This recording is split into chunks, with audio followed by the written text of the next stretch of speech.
Dipersembahkan oleh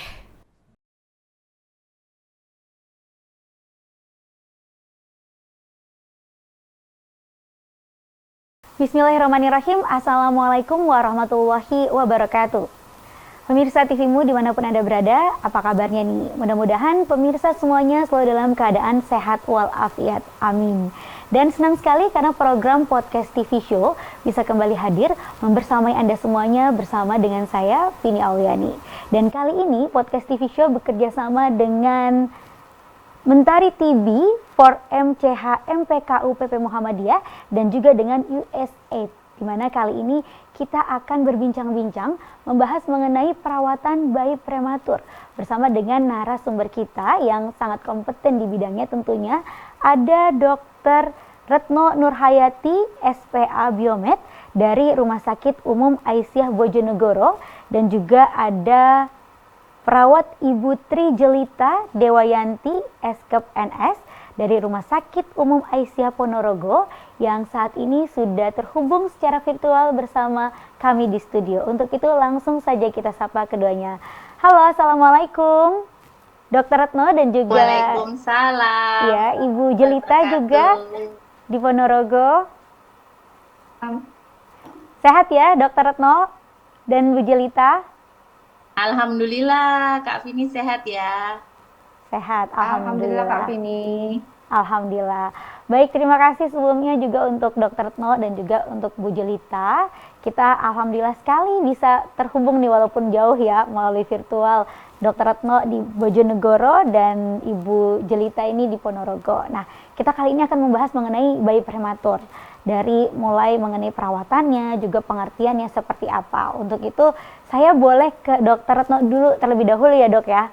Dok, ini bisa dijelaskan Dok, sebenarnya pengertian mengenai bayi prematur itu seperti apa sih Dok? Termasuk juga kriterianya, masuk di usia umur berapa bulan kandungan, seperti itu Dok. Iya, terima kasih Kak Vini. Assalamualaikum warahmatullahi wabarakatuh. Waalaikumsalam warahmatullahi Eh, wabarakatuh. Terima kasih sekali. Pertama-tama saya ucapkan kepada TV-mu yang di sini mewakili PP Muhammadiyah dan di MCH, program MCH. Saya telah diberikan kesempatan untuk sharing tentang neonatus ya, masalah bayi. Nah, kebetulan hari ini kita bahas tentang perawatan bayi prematur.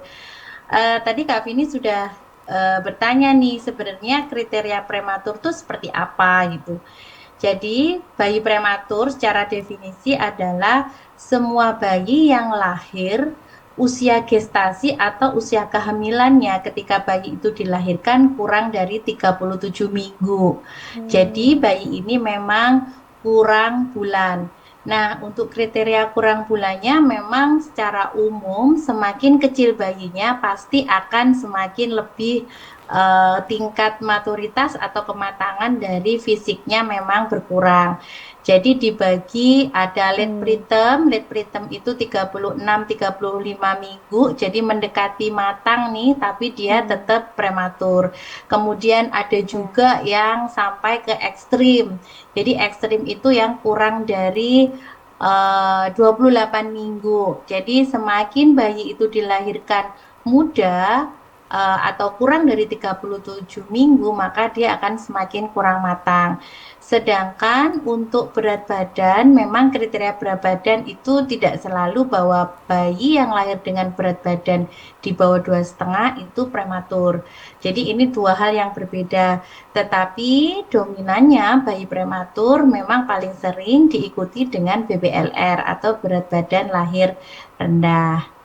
Mungkin itu untuk selayang pandangnya, Ya, untuk kriteria dari bayi prematur. Dimana kalau kita kupas lagi bahwa ternyata bayi prematur itu penuh dengan keistimewaan juga, termasuk yang tadi sudah saya singgung, bagaimana dengan kematangan organnya, komplikasinya, kemampuan kognisinya, terutama untuk tumbuh kembangnya di kemudian hari. Mungkin awalnya itu dulu Kak Vini. baik. Ya, terima kasih Dr. Retno. Jadi bayi prematur itu tadi adalah bayi yang lahir kurang dari 37 minggu itu tadi Dok ya, yang ditentukan Ya, usia betul. kelahiran normal ya, usia kandungan untuk bayi lahir dengan usia yang cukup begitu. Dan ada yang lebih ekstrim Betul, lagi tadi 28 minggu ya dok ya. Nah ini betul. penyebabnya apa sih dok? Kok bisa misalnya ibu hamil ini melahirkan bayi secara prematur bahkan sebelum waktunya nih, waktunya yang cukup, ini bayinya harus cepat-cepat dikeluarkan gitu demi keselamatan bayinya gitu. Mengapa tuh dok? Iya, jadi kenapa bayi itu terlahir prematur? Tapi saya rasa semua ibu-ibu di dunia ini tidak akan mau ya lahir bayi prematur. Jadi Ya, bayi prematur itu adalah bayi yang memang dilahirkan karena ada tiga indikasi. Yang pertama memang indikasi dari ibu, kemudian dua indikasi dari bayinya, dan yang ketiga biasanya indikasi dari fungsi plasenta. Jadi faktor resikonya biasanya kita lihat dari tiga aspek tersebut. Misalnya ada penyakit yang diderita ibu, misalnya penyakit dari eklamsi. Kalau bayi ini tidak segera dikeluarkan, maka akan merenggut nyawa ibu sehingga bayi ini harus terpaksa dikeluarkan. Contoh karena aspek bayi misalnya ternyata bayi ini sudah mengalami distres nafas. Distres nafas itu bayi ini secara misalnya jantungnya, heart rate-nya ya ya. di dalam rahim ini sudah berdenyutnya lebih kencang di atas 160 kali per menit. Bisa karena masalah mungkin bayinya sudah ada penyakit mungkin di dalam.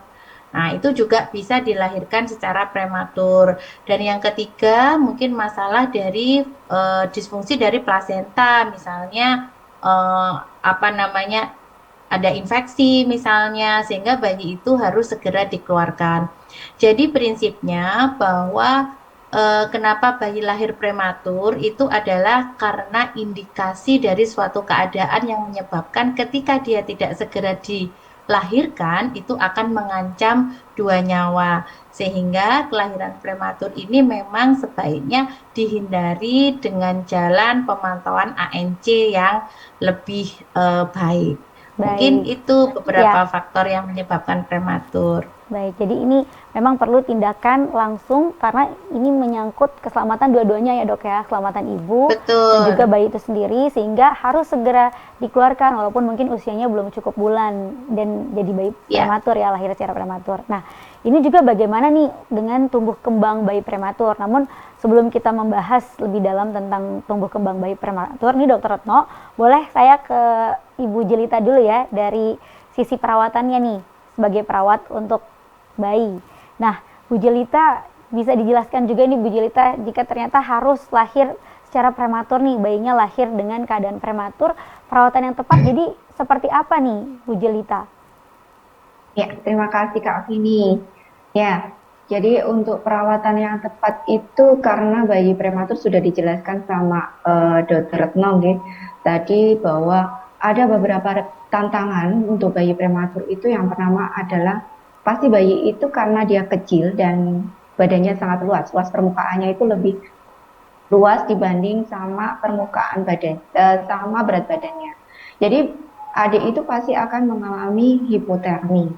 Nah, biasanya kita itu secara di NICU atau di level 2 untuk perawatannya adalah kita harus memastikan bayinya prematur itu tidak mengalami hipotermi atau kedinginan atau suhunya rendah karena otak bayi itu belum bisa dia untuk mengolah atau menjaga keseimbangan untuk suhunya itu tetap stabil.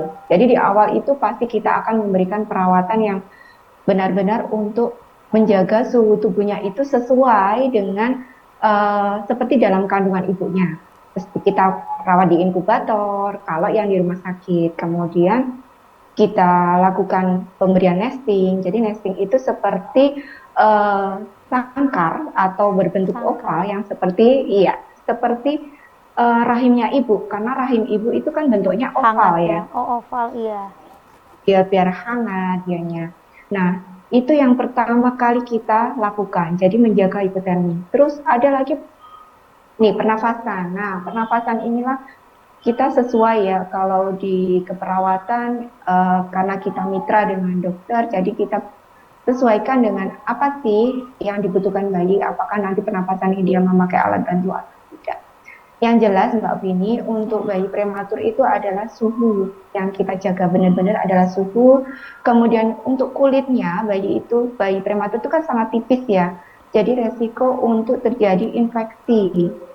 Nah, kita harus menjaga ini kelembapannya, kebersihannya. Kalau bayinya sering gumoh, bagaimana? Atau gumoh itu sering ini ya muntah, tapi yang muntahnya lewatnya tidak proyektil atau tidak secara tiba-tiba, biasa langsung, ya. Itu biasanya kita pakai lap-lap lah, kita lap-lap halus, kemudian air hangat disesuaikan dengan suhu tubuhnya. Jadi banyak sekali yang untuk dari perawatan ini untuk bayi prematur itu juga tantangan bagi perawat, bagaimana sih biar bayi ini survive, biar bayi ini bertahan. Nah, itu yang kita jaga benar-benar, jadi suhu tubuhnya, kemudian kita hindari infeksinya dengan menjaga selain kulitnya, perawatnya juga pun kita harus rajin-rajin cuci tangan juga nih. Jangan sampai perawatnya tidak rajin cuci tangan, kita masukkan ke dalam inkubator, nah ini nggak cuci tangan. Jadi menjaga kebersihan, menjaga kesterilan dari bayi prematurnya ini. Baik, berarti bayi prematur udah otomatis dipisah dengan ibunya, Bu Jelita, Nah, tempatnya, atau masih bisa berbarengan? Ya. Ya, jadi untuk saat ini memang kalau bayinya, kalau ibunya itu masih dalam perawatan dan bayinya itu kita rawat di NICU pasti akan terpisah. Tetapi kalau ibunya nanti sudah selesai dalam perawatan, umpamanya di persalinan, di kamar bersalin, ibunya sudah stabil dan bayinya masih perlu di NICU, kita di rumah sakit kami itu ada yang namanya family center care, di mana kita mengandalkan atau memberikan asuhan tidak hanya ke bayinya tetapi ke ibunya juga, Kak Vini. Baik ya. Baik dokter, baik Bu Jelita dan juga Dokter Retno. Tadi sebelumnya terima kasih penjelasannya. Kita akan lanjut kembali, namun kita jeda sejenak terlebih dahulu. Pemirsa, kita simak dulu pesan-pesan yang mau lewat berikut ini. Pemirsa, terima kasih masih bersama kami dalam podcast TV Show. Kita masih membahas mengenai perawatan bayi prematur bersama dengan Dr. Retno dan juga ada Ibu Jelita, perawat yang merawat bayi prematur ini. Nah, kita lanjutkan kembali pembahasan dengan Ibu Jelita kembali terlebih dahulu. Bu Jelita, masih dengar suara saya ya?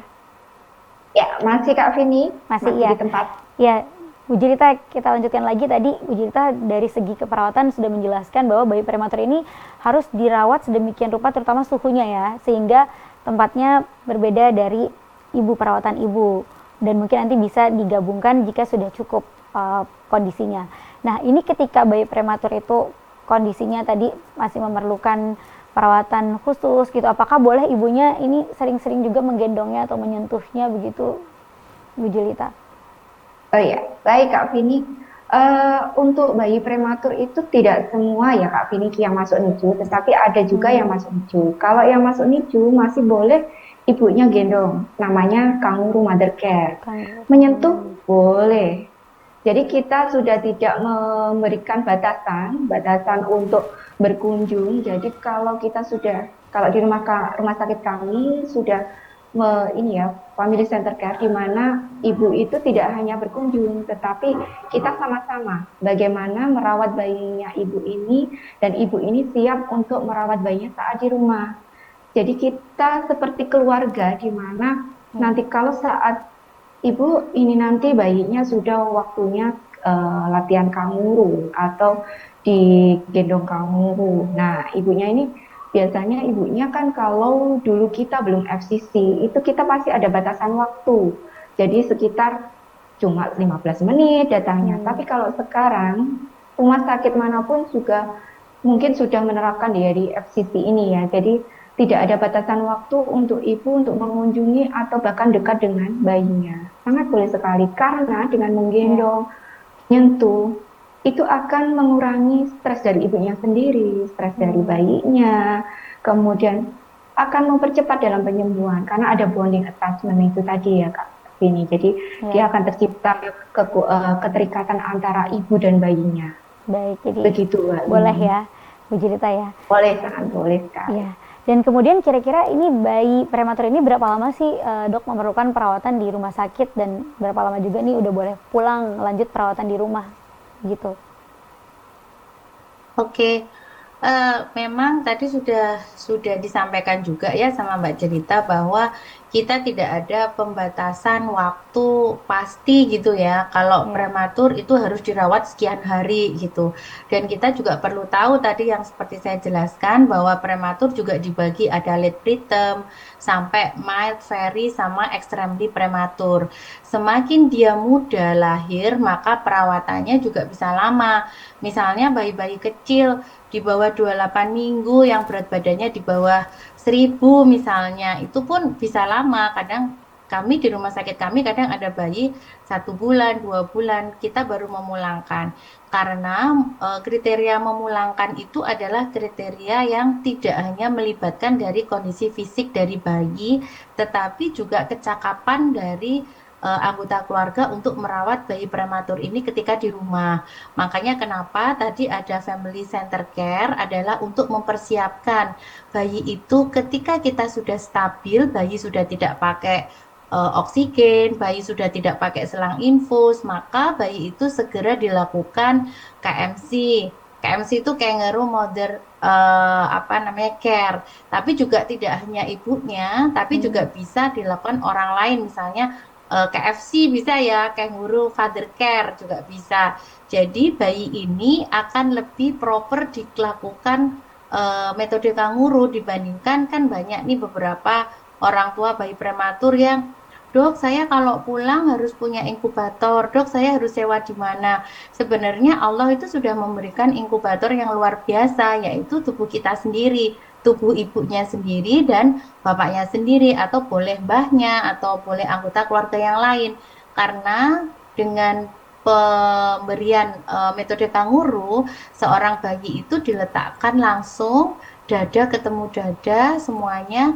Nah, ketika detak jantungnya si bayi sama si ibu itu merekat, maka seolah-olah si bayi ini masih berada di kandungan ibunya. Sehingga bayi nyaman, ibu juga nyaman. Yang kedua juga bisa mencegah hipotermi. Jadi tadi disebutkan sama Mbak Jelita bahwa bayi prematur itu kan rentan untuk hipotermi atau suhunya turun. Ketika dilakukan kangaroo mother care, itu suhunya ketika bayinya suhunya rendah, dingin, maka suhu ibunya akan mentransfer kehangatan ke bayinya. Sehingga Hmm. perawatan dengan kangaroo mother care ini harus betul-betul diterapkan dulu sebelum bayi itu pulang. Bila secara fisik bayi stabil, kemudian keluarga juga sudah bisa merawat, bayinya juga sudah bisa netek dengan baik. Kalaupun tidak bisa netek, ketika bayi mendapatkan sonde, maka keluarga juga sudah pintar untuk merawat pemberian minum dengan sonde. Kalau itu semua udah bisa dikerjakan dan kita juga harus menghubungi bidan setempat. Nah, ke setempat kita titipkan, biasanya kita melalui WA gitu ya, misalnya kami dari ruang bayi ini akan memulangkan bayi dengan kondisi ini berat sekian, kemudian dia dengan minum sekian sudah dilakukan metode kanguru, maka ketika sudah kita titipkan ke nakes atau follow up untuk bidan di dekat rumahnya, maka bayi itu sudah siap dipulangkan. Jadi semua yang ketika bayi itu pulang tidak hanya secara fisik bayi prematur, tetapi support system serta sistem kesehatan yang ada di sekeliling rumahnya juga harus tahu. Jadi kita memulangkan bayi itu benar-benar terpantau. Mungkin itu dari Baik. saya. Ya, jadi tergantung kondisi bayinya dan juga tadi support sistemnya harus terbangun dulu nih, orang tua bayinya Ya, ataupun nanti support sistem lainnya, kakek neneknya harus teredukasi ya dok ya. Dan dengan ya tadi metode betul. kangguru itu juga sudah bisa cukup untuk menghangatkan bayi prematur itu tadi. Ya, nah Ya. dokter, ini sebenarnya masalah kesehatan itu yang ada pada bayi prematur itu apa saja sih dok yang perlu diperhatikan, yang perlu diwaspadai juga seperti itu, bagaimana dok? Memang yang harus kita evaluasi pada bayi-bayi prematur karena memang masih prematur sehingga organ-organnya juga masih belum matang, Ya. maka yang kita harus evaluasi adalah komplikasinya. Jadi komplikasi bayi prematur itu yang pertama itu ROP ya. ROP itu retinopathy of the prematurity. Jadi pada bayi prematur itu memang organ matanya belum sempurna sehingga ketika dia lahir support dari oksigenasi atau alat bantu nafas itu memiliki komplikasi untuk kebutaan, sehingga ketika bayi prematur itu pulang maka kita harus evaluasi dari fungsi dari mata. Yang kedua itu kita lihat saluran cerna, karena kita tahu bahwa ketika dia lahir saluran cernanya itu masih belum sempurna, sehingga sering ada gangguan seperti gumoh, muntah, kemudian bisa juga dia sering kembung, kemudian BAB-nya mungkin tidak lancar. Nah, itu semua kita harus evaluasi, terutama komplikasi infeksi yang kadang kita sebut sebagai NEC atau necrotizing enterocolitis. Ini sering sekali terjadi pada komplikasi pada bayi-bayi prematur. Yang ketiga, kita juga harus evaluasi akibat prematuritasnya, yaitu otak gitu ya. Kenapa? Karena tadi saya bilang bahwa per organ harus kita evaluasi. Paling banyak pada bayi-bayi prematur yang mengalami kesulitan nafas atau asfiksia pada awal-awal kelahiran, biasanya berkomplikasi bisa terjadi kejang, ada suatu perdarahan di otak. Sehingga otak ini juga perlu kita evaluasi dengan jalan melakukan USG kepala pada bayi-bayi prematur.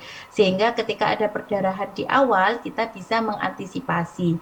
Yang keempat yaitu paru ya, organ paru ini yang paling penting. Karena pada semakin muda bayi itu prematur, maka pemakaian dari alat bantu nafas, oksigen, bisa mungkin CPAP, mungkin juga bisa mechanical ventilator, itu juga akan bisa mempengaruhi fungsi kerja dari paru. Jadi anak ini suka ketergantungan sama oksigen dan susah banget lepas. Dan ketika dilepas, disapih untuk pemakaian oksigen, bayinya sering terjadi kesulitan bernafas juga karena dalam tanda kutip paru-parunya udah kaku gitu ya. Jadi ini juga perlu diperhatikan. Kemudian belum lagi anemia pada bayi-bayi prematur, memang sering terjadi anemia atau kekurangan darah sel darah merah. Jadi perlu diperhatikan hal-hal itu. Dan gak kalah penting yaitu organ pendengaran gitu ya. Jadi semua bayi prematur yang lahir itu idealnya kita melakukan screening namanya OAE, diperiksa apakah fungsi pendengarannya itu berjalan dengan baik apa tidak. Idealnya memang pada saat usia kurang dari 3 bulan. Pada usia 3 bulan, karena pada usia 3 bulan mulai bisa dievaluasi. Jadi melakukan pemeriksaan yang tadi saya bilang itu sebenarnya pemeriksaan ketika bayi itu sudah stabil. Baik dok ya. Tadi dokter ada menyebutkan juga perlu ada USG kepala ya dok. Nah ini dilakukannya kapan dok? Ya, Berapa kali jadi ya? betul, USG kepala pada bayi-bayi prematur itu akan kita lakukan segera ketika pada saat dia dirawat di rumah sakit ada gejala-gejala yang muncul tadi yang saya bilang, misalnya ada kejang. Dan kejangnya pada bayi prematur itu bukan kejang seperti anak-anak ya, yang kita lihat misalnya kelojotan, matanya melirik ke atas. Kejang pada bayi prematur tidak seperti itu. Kejangnya kita sebut sebagai kejang subtle. Kejang subtle itu kejang yang tidak tampak kaku bayinya. Kadang cuma mencucu, kadang cuma gerakan-gerakan berulang seperti ngenyot apa namanya empeng kayak seperti itu. Kemudian gerakan seperti mengayuh sepeda gitu ya, tangan dan kakinya yang sifatnya stereotipi, jadi berulang. Jadi kalau ada gejala-gejala itu muncul, dan ini biasanya yang paling peka adalah perawat-perawat di neonatus gitu. Jadi neonatus itu kan mereka observasinya bisa 1 sampai 2 jam sekali mereka muter, dan ketika mengetahui itu kejang biasanya perawat neonatus sudah paham apa yang harus dikerjakan. Sehingga ketika ada tanda itu dan dilaporkan ke DPJP, maka pada saat itu akan diplaningkan USG kepala. Tapi kalau dia tidak ada gejala-gejala itu pun juga perlu dilakukan screening, tetapi tidak segera pada saat dirawat di rumah sakit. Baik, terima kasih Dokter Retno. Ini jadi tercerahkan sekali yang perlu diperhatikan terutama untuk orang tua dengan kondisi bayi lahir prematur. Dokter Retno dan juga Ibu Jelita, kita akan lanjutkan kembali dan juga pemirsa. Namun kita bersabar sejenak, kita lihat dulu pesan-pesan yang mau lewat berikut ini. Pemirsa, kembali lagi dalam podcast TV Show bekerja sama dengan MPKU, PP Muhammadiyah dan juga USAID. Kita lanjut kembali membahas mengenai bayi prematur dan kita lanjutkan kembali pembahasan mengenai hal ini dengan Dr. Retno. Dr. Retno, bisa dengar suara saya, Dr. Retno? Jelas Jelas ya? sekali, Kak Vini. Alhamdulillah. Baik, dokter, tadi dokter sudah menjelaskan juga mengenai kesehatan, masalah kesehatan pada bayi prematur ya dok. Nah ini juga bagaimana sih dok dampak tumbuh kembangnya bayi yang lahir prematur, perbedaannya dengan bayi yang lahir cukup bulan ini dok? Ya, terima kasih Kak Vini. Jadi memang para orang tua yang memiliki kebetulan diberikan keistimewaan bayinya lahir prematur, ini selalu kita sebagai dokter anak mewanti-wanti ya, baik itu ketika visite atau ketika mau pulang, kita selalu memberikan KIE atau edukasi bahwa bayi ini tidak boleh disamakan dengan bayi yang lahir normal atau usia kehamilan yang normal. Jadi bayi prematur itu sekarang dari Kemenkes sudah memiliki buku KIA yang berbeda dengan buku KIA yang sebelumnya. Jadi ada namanya buku KIA bayi kecil. Buku KIA ini akan kita berikan kepada orang tua ketika bayi itu menjelang pulang. Nah, tumbuh kembangnya karena ini bayinya istimewa, maka dia tidak mengikuti kurva garis normal dari tumbuh kembang bayi-bayi normal. Contohnya, bayi lahir 32 minggu, artinya dia di bawah 37 minggu. Maka kita harus menghitung usia koreksinya dulu. Jadi kita nggak boleh menyamakan kemampuannya dia dengan bayi normal. Misalnya nih kan sering tuh ibu-ibu suka membandingkan, anakku 3 bulan udah bisa loh ngangkat kepala, kok anakku belum ya? Kayak gitu kan. Nah itu dari awal kita harus edukasi bahwa ini adalah bayi prematur, sehingga kita perlu melakukan koreksi terhadap usianya. Jadi usia koreksinya itu adalah usia pada saat sekarang ditambah usia dari usia gestasi pada saat ibunya lahir dikurangi 40 minggu. Contoh misalnya bayi itu usianya 5 bulan, dia lahir di 8 bulan. Berarti kan kita harus kurangin dulu ya. Misalnya kayak gitu, atau lahirnya 7 bulan. Berarti sebenarnya bayi ini usianya masih 3 bulan gitu. Jadi ketika dia nanti 5 bulan baru bisa menyangga kepala dengan tegak. Jadi untuk tumbuh kembangnya pasti dia agak berbeda dengan bayi-bayi yang normal. Yang kedua soal kurva. Nah, kurva yang dipakai pada bayi-bayi prematur juga berbeda. Kita tidak boleh langsung ngeplot kurvanya itu sama dengan bayi-bayi yang lahir normal. Karena apa? Karena kurva yang dipakai yang kita sebut, kita mengadop dari Fenton, namanya kurva Fenton. Kurva Fenton ini terdiri dari 3 parameter. Jadi yang dilihat itu adalah berat badan, panjang badan, dan lingkar kepala. Karena untuk mengetahui pertumbuhan kan itu ya, dari panjang badannya, lingkar kepalanya, berat badannya, itu kita ikutin sampai 40 minggu usia kronologisnya. Kalau sudah 40 minggu, baru kurva itu berpindah ke kurva bayi normal. Jadi dari segi pertumbuhan dan segi perkembangannya perlu dilakukan koreksi. Tapi usia koreksi ini hanya berlaku sampai umur 2 tahun aja. Kenapa? Karena asumsinya di 1000 hari pertama kalau sudah mencapai 2 tahun, otak itu sudah terbentuk sekitar 83%.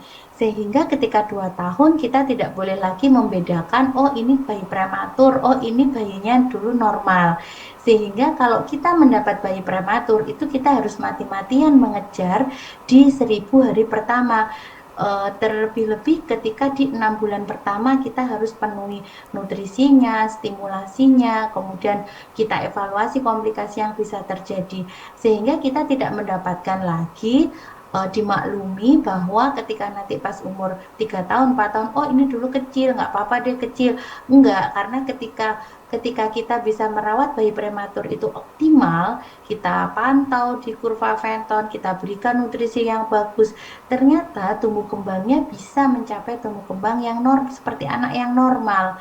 Jadi di sini sangat tergantung banget dengan perawatan bayi prematur. Kalau dia dirawat dengan proper, maka jangan salah, kadang bayi prematur lahir 1.500 itu lebih besar dari bayi-bayi yang lahir di atas 2.500.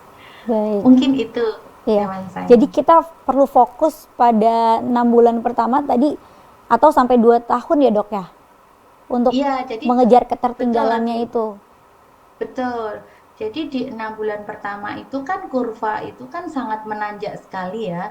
Jadi Ya. di 6 bulan pertama sebelum MPASI itu kita harus optimalkan nutrisinya. Jangan sampai kenaikan berat badannya itu di bawah KBM, di bawah Hmm. target. Ya. Contoh misalnya 1 bulan itu harus naik 900 gram. Misalnya nih ya, Ya. dia kok naiknya cuma 200 gram gitu. Jelas itu kan akan menjadi tiket untuk menjadi stunting ini bayi-bayi prematur kan. Ya. Dia akan kalah dengan bayi yang lain.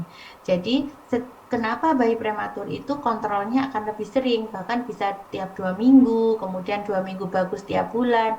Ini untuk dipantau tumbuh kembangnya. Jadi antropometrinya, ukuran-ukurannya tadi juga dievaluasi, dan jangan lupa kadang kalau kita datang ke nakes itu kadang cuma ditimbang aja, tapi pada pada semuanya itu harus diukur panjang badannya juga dan lingkar kepala. Karena kita bisa memprediksikan bahwa oh ini otaknya tumbuh karena dia harus tumbuh maksimal sampai 83% dan selesai otak itu bertumbuh sampai nanti sisanya hanya 15% itu sudah di atas 2 tahun.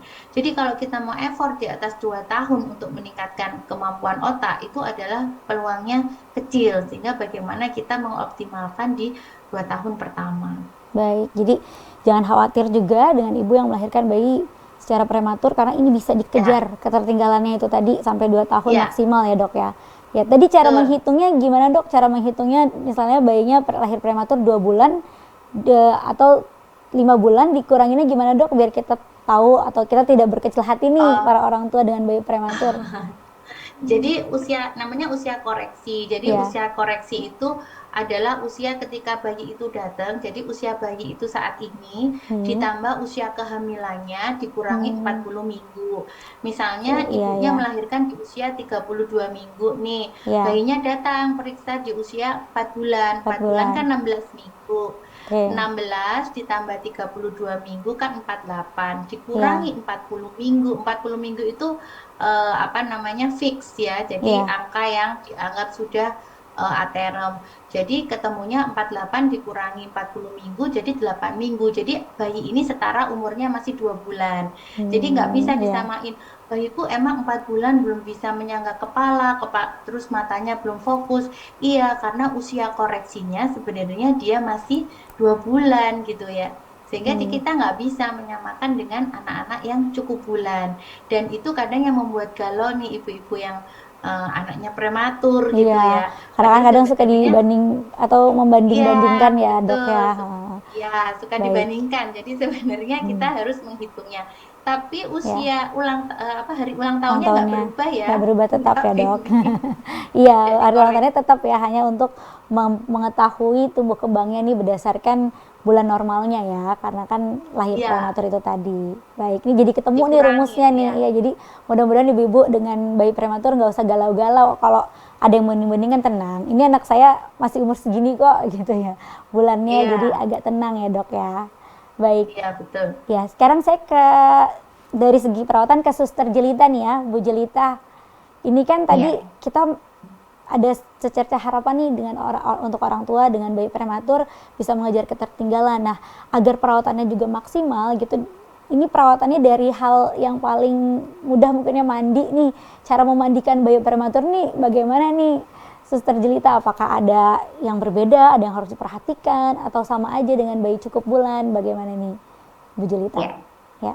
terima kasih Kak Vini. Jadi kalau untuk bayi-bayi prematur ya, terutama dengan berat badan lahir rendah atau kurang dari 1.500 lah paling enggak ya.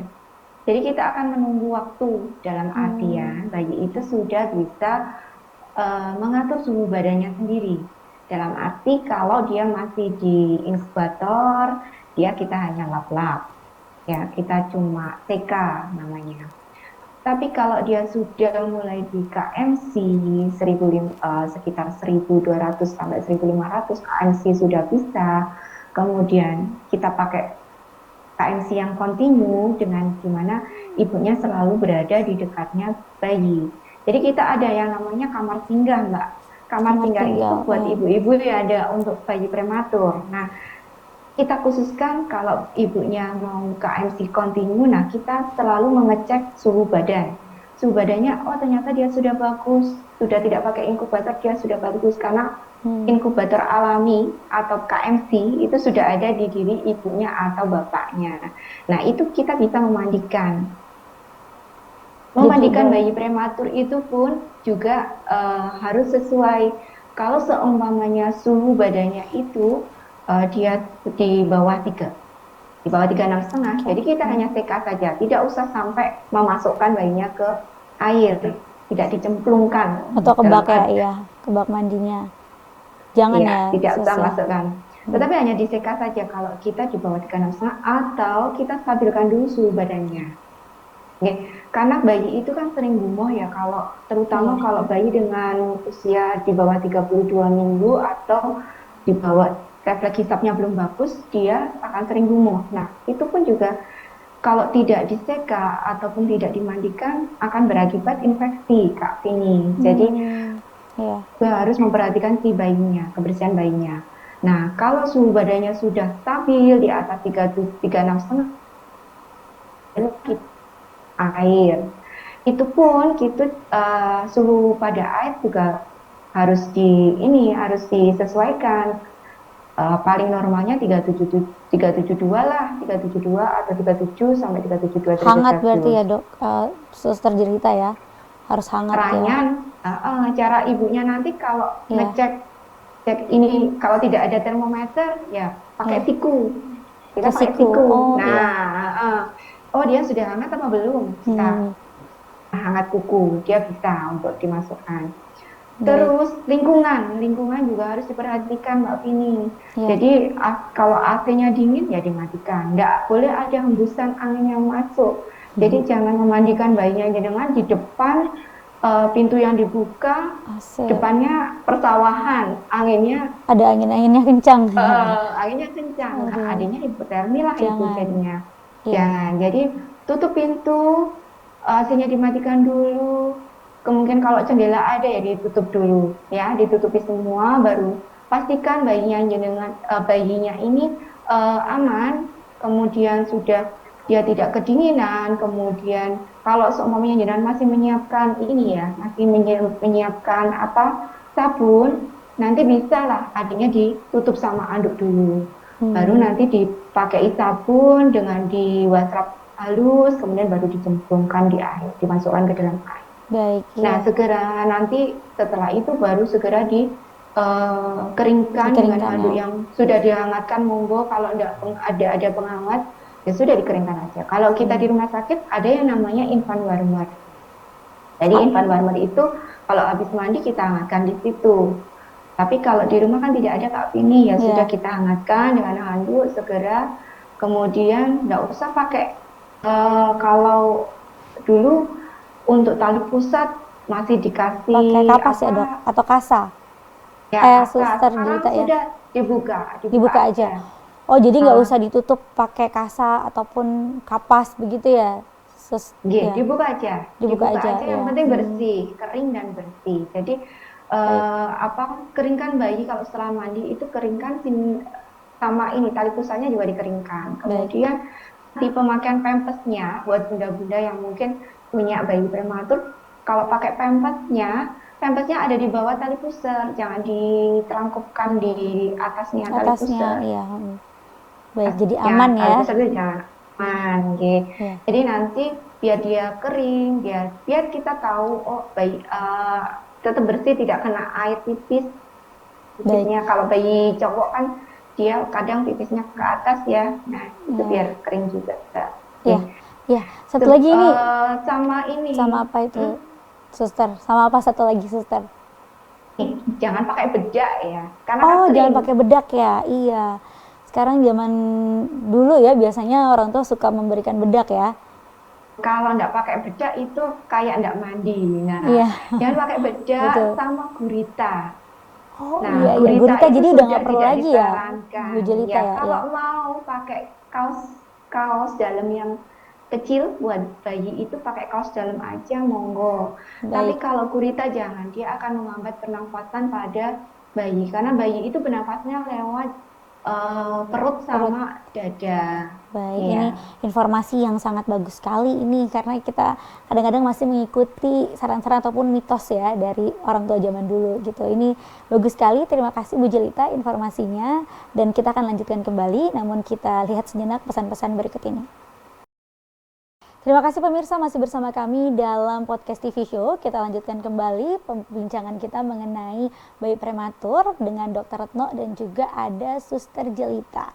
Nah, saya lanjutkan terlebih dahulu dengan Suster Jelita. Ini mengenai perawatan pada bayi prematur terutama cara memandikan bayi ya, Suster ya. Nah, Suster Jelita, ini termasuk juga sebenarnya bayi itu tuh kalau masih baru lahir apalagi ini prematur, ini mandinya berapa kali sih? Bu Jelita, apakah harus 2 kali atau 1 kali aja cukup nih? Bagaimana nih? Silakan, Sus.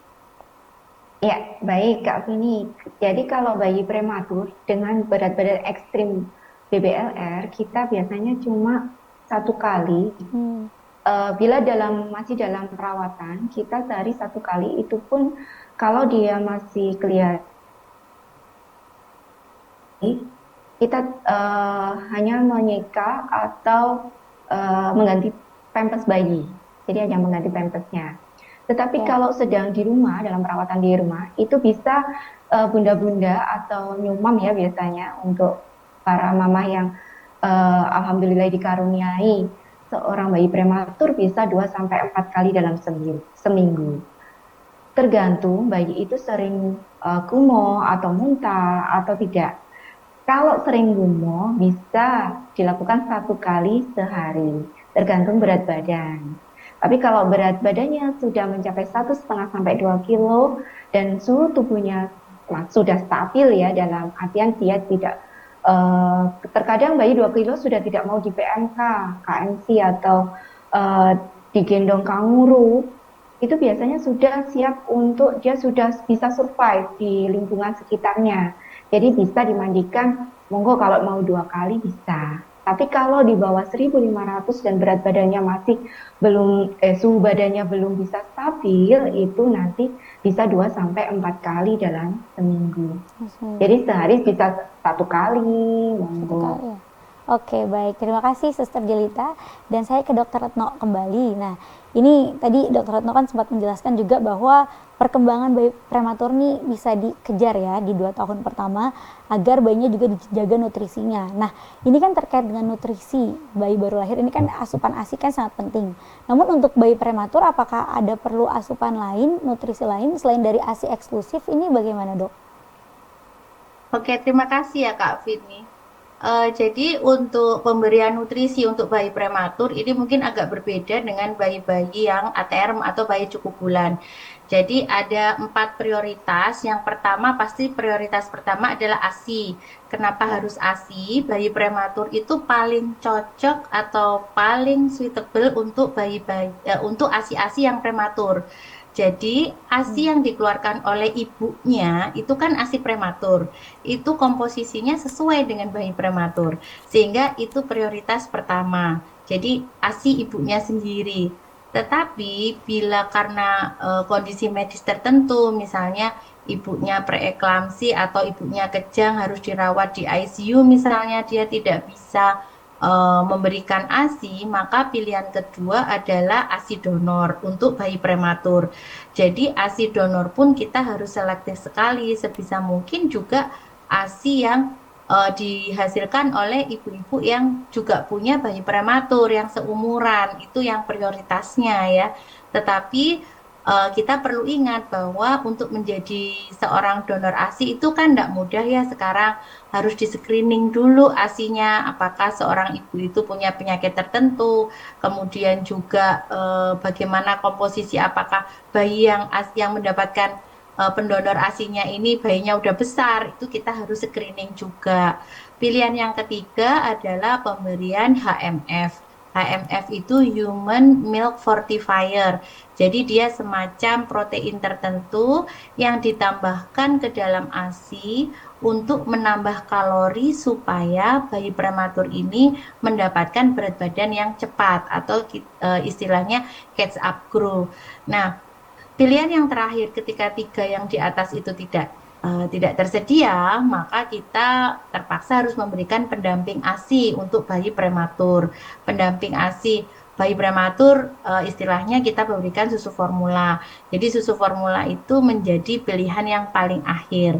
Dan susu formulanya pun ini juga khusus disesuaikan dengan usia bayinya. Misalnya usia prematur, maka susunya juga susu prematur. Mungkin itu yang Baik, bisa saya ya. sampaikan.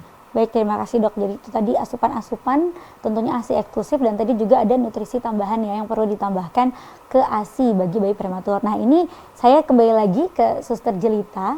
Ini masih terkait juga dengan ASI dan juga bagaimana ini cara menyusuinya nih yang tepat untuk bayi prematur. Karena kan tampaknya ini juga jadi tantangan tersendiri ya. Nah ini bagaimana nih Suster Jelita? Apakah ada perbedaan yang harus diperhatikan untuk pemberian menyusui ASI untuk bayi prematur ini? Ya, terima kasih Kak Vini. Jadi kalau bayi prematur itu Kak Vini kita bedakan. Jadi berapa usianya? Karena refleks hisap itu akan muncul di usia sekitar 34 minggu ke atas. Kalau dia sekitar 32 atau 20 bahkan 28 minggu, pasti dia akan menggunakan sonde karena dia refleks hisap dan refleks terangnya belum bagus. Nah, yang kedua, kalau dia refleks hisap sudah ada, biasanya kita akan melakukan KMC. KMC itu ada 3. Jadi KMC itu ada KMC yang pertama untuk posisi, untuk bonding attachment. Kemudian yang kedua ada KMC untuk nutrisi dan KMC untuk discharge. Jadi kalau KMC untuk posisi, nah ini saat kita breastfeeding atau DBF ya yang sekarang sering lebih dikenal, bagaimana sih cara menyusuinya yang benar. Jadi posisi bayi itu tegak lurus, jadi seperti kayak posisi kanguru di mana kakinya itu seperti ini ya, seperti katak. Jadi M-shape. Jadi M-shape. Jadi dia seperti katak yang menempel ke ibunya. Jadi ke dada ibunya. Nah, posisinya ini kepala adik sama mulut bayi akan berada di depan untuk menyusui. Jadi dia siap untuk menyusui itu berada di depan ibunya. Jadi kalau DBF dia kan harus ada perlekatan. Mom dan babynya itu harus jadi satu, ya. Nah, itu yang harus diperhatikan. Kenapa harus tegak lurus, Mbak Vini? Nah, kenapa harus tegak lurus? Jadi untuk mencegah dia refleks atau kembali atau dia terjadi kalau di kita tersedak. Jadi takutnya bayi itu kan refleks hisapnya belum bagus, asinya sudah banyak. Jadi yang kehisap itu dia terlalu banyak dan dia menelannya belum bagus. Antara bernafas dan menelan itu kalau bayi belum bisa untuk membedakan. Kalau kita masih sudah bisa, kalau bayi tidak bisa. Jadi dia itu kalau dia minum, dia juga akan berhenti bernafas. Jadi takutnya nanti kalau dia tidak posisinya dalam posisi seperti yang terutama di bayi-bayi kecil ya, dengan tidak lurus, itu akan takutnya tersedak. Nah, itu Mbak Vini yang harus diperhatikan di ibu. Kenapa selalu kita, mari Bu, kalau sebelum pulang itu kita latih KMC atau Kanguru Mother Care, itu fungsinya memang untuk, nggak usah sih kita nyewa inkubator di rumah, karena settingnya inkubator memang tidak diperuntukkan untuk umum ya, jadi itu termasuk elektromedis, alat-alat medis. Nah, yang paling sudah ada itu adalah KMC, Kanguru Mother Care. Ya, ini ya yang harus kita beri motivasi mengapa harus sekarang FCC. Nah, inilah fungsinya FCC itu memang orang tua dan keluarga itu kita sama-sama memberikan asuhan kepada bayinya, kita memberikan tindakan apa sih yang nanti biar bayi ini survival bersama-sama dengan perawat, dokter, dan orang tua bayi. Jadi yang menentukan hasil dari asuhan itu tidak hanya perawat. Kalau dari dulu kan perawat sama dokter, Kak Iya, Vini. Tetapi sekarang kita sama-sama dengan orang tua. orang Jadi tua orang tua juga. kita libatkan. Nah, itu.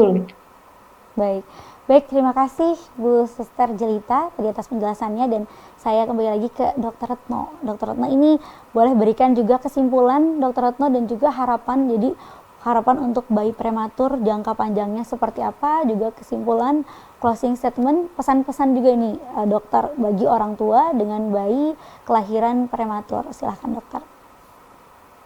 Ya, terima kasih Kak Vini. Jadi, yang ingin saya sampaikan take home message-nya pada sore hari ini adalah yang pertama bahwa kita harus bisa menentukan usia koreksi dari bayi prematur.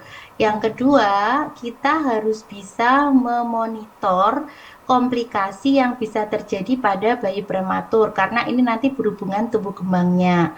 Dan yang ketiga, nutrisi yang paling penting untuk bayi prematur harus dimulai sebenarnya bayi sejak dalam kandungan ya, tetapi ketika dia lahir tidak sesuai dengan usia gestasi yang normal, maka kita harus mengoptimalkan semaksimal mungkin untuk nutrisi bayi prematur supaya ketika usia 2 tahun itu tumbuh kembangnya atau terutama pertumbuhannya itu sudah mencapai normal seperti bayi-bayi yang lain. Karena kalau sudah usia 2 tahun sudah tidak menggunakan usia koreksi. Dan yang terakhir untuk para bunda-bunda, para ayah juga untuk selalu memonitoring, mengevaluasi sendiri tumbuh kembang putra-putrinya yang terlahir prematur. Ada aplikasi namanya Pradini, bisa diambil di App Store atau di Play Store, itu khusus untuk bayi prematur. Jadi kita hanya mengisi usia dia, tanggal lahir dia sama usia kelahirannya, maka di situ akan grafiknya akan muncul sendiri, grafik Ventonya, sehingga di sini para bunda dan para ayah akan bisa mengetahui sejak dini perlu apakah bayi saya supaya nanti tidak bayi prematur ini tidak menjadi tiket stunting di kemudian hari. Dan yang terakhir mungkin perawatan bayi prematur yang harus intens kerjasama orang tua tadi penting sekali di rumah sakit melakukan perawatan dengan adanya fasilitas FCC. Semoga juga ini dicontoh oleh rumah sakit di Indonesia semuanya. Mungkin Baik. itu Kak Vini dari saya. Baik, terima kasih Dr. Retno, dan saya ke Bu Suster Jelita. Ini juga terkait perawatan untuk bayi prematur. Ini bagaimana, apa yang perlu diperhatikan oleh para orang tua. Silakan Suster Jelita memberikan closing statement dan juga ini pesan-pesan untuk orang tua dengan bayi prematur, terkait juga dengan dukungan untuk moral bagi orang tua dengan bayi prematur. Silakan. Baik, terima kasih Kak Vini. Yang pertama untuk pesan-pesan Bunda, tidak ada yang meminta kita untuk melahirkan secara prematur. Terima dan ikhlas ya, ikhlas dan jalani. Tetap berpikir secara jernih biar kita dapat menentukan perawatan bagi putra kita. Apa yang perlu kita lakukan, apa yang nanti selanjutnya akan kita lakukan.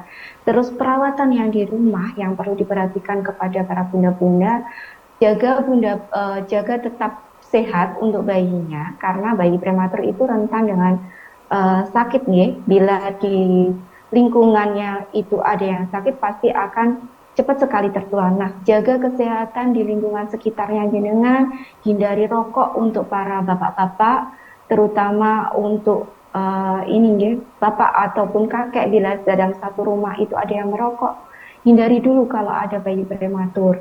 Kemudian yang ketiga, jangan lupa untuk sering berkonsultasi dengan petugas kesehatan. Jangan hanya menerima statement dari yang sudah, oh anak saya seperti ini, jangan, tetapi lebih ke mari kita sharing ke petugas kesehatan.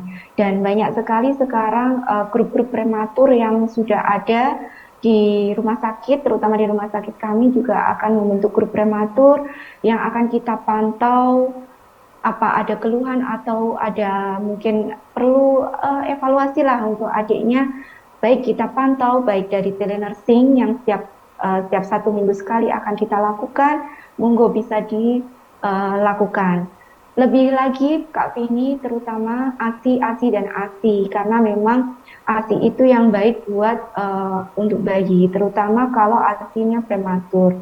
Nah, perlu dukungan moral atau dukungan spirit dari keluarga maupun dari ayah untuk ibunya memberikan ASI pada bayi prematur, karena untuk merawat bayi prematur itu sudah sangat perlu pemikiran yang sangat banyak dan kerja keras buat maminya. Jadi perlu dukungan dari semua keluarga.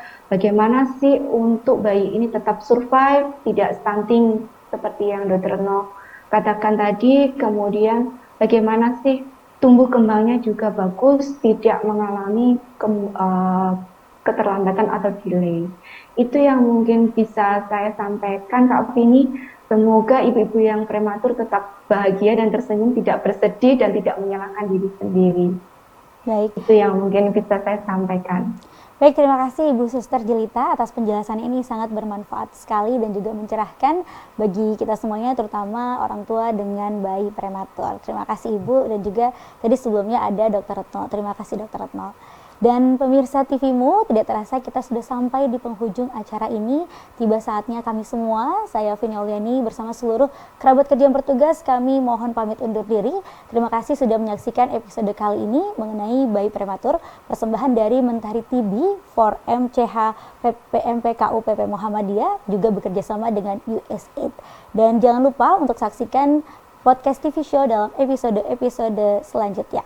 Wassalamualaikum warahmatullahi wabarakatuh.